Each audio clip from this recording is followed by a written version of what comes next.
Maayong bungkag kanimo diha badi. O ngayong gabi na nga to, pupunta ako dito sa Night Creek o Creek ng Dubai. Ayan, nakikita nyo maraming tao dyan nakatambay-tambay habang nagpartner-partner sila. Minsan pa nga lang, lantaran silang nagiinom dyan ng mga Red Horse o kung ano-ano pa. Iyan na nga yung creek ng Dubai.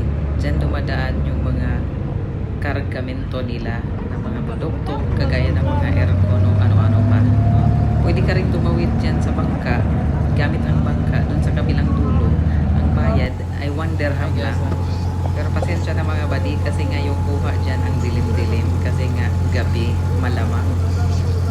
Yan nga pala kapag gabi nagja-jogging ako kaya taken for granted na gigagrab ko ng opportunity kahit wala namang Uber, grab talaga, charet. So as you can see, nagbibideo nga pala ako dyan tapos nagugulat-gulat yan sila. Huwag na kayong magulat.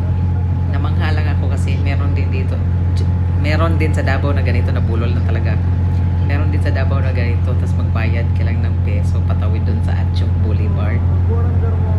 Habang nagbibideo nga ako dito, na-amaze ako sa bangka na ito. Sabi nila mas ma-amaze pa daw ako doon sa kabila. Bakit pula na yan? Saka dyan nagpipretend nga pala ako na hindi ako marunong mag-Arabic. Pero mangaway, manggudoy. Iba kasi ako doon sa Saudi Arabia kasi nag-Arabic talaga kapag kausap yung ibang lahi. Pero dito sa Dubai, kailangan din natin mag-pretend. At ngayon pala nakatawid na ako, nakakita nga pala ako dyan ng shark pero hindi ko na alam kung saan na yun siya napunta. Gibidyuhan ko, hindi ko na mahanap. Baka nagtago na rin siya kasi nga introvert din yung shark. Umiiwas siya dyan sa selfie kasi hindi niya gusto. So ayan na nga, nakikita nyo yung puti na yan kahit blurred.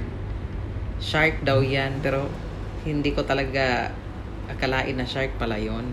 As you can see, nakikita nyo sa daan maraming card dyan kasi nga for prostitution yan siya.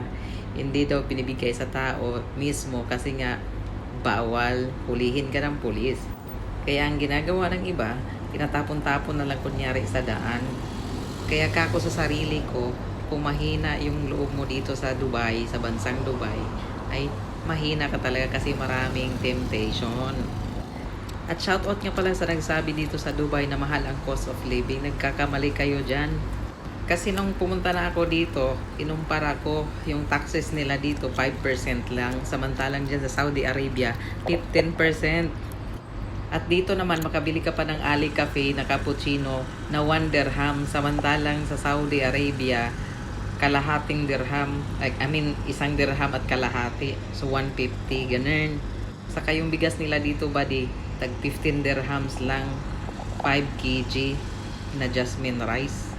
Kaya't napagtanto ko talaga na hindi talaga mahal ang cost living sa bansang Dubai. Sa mga ambisyoso lang talaga gumagana yung cost of living na mahal.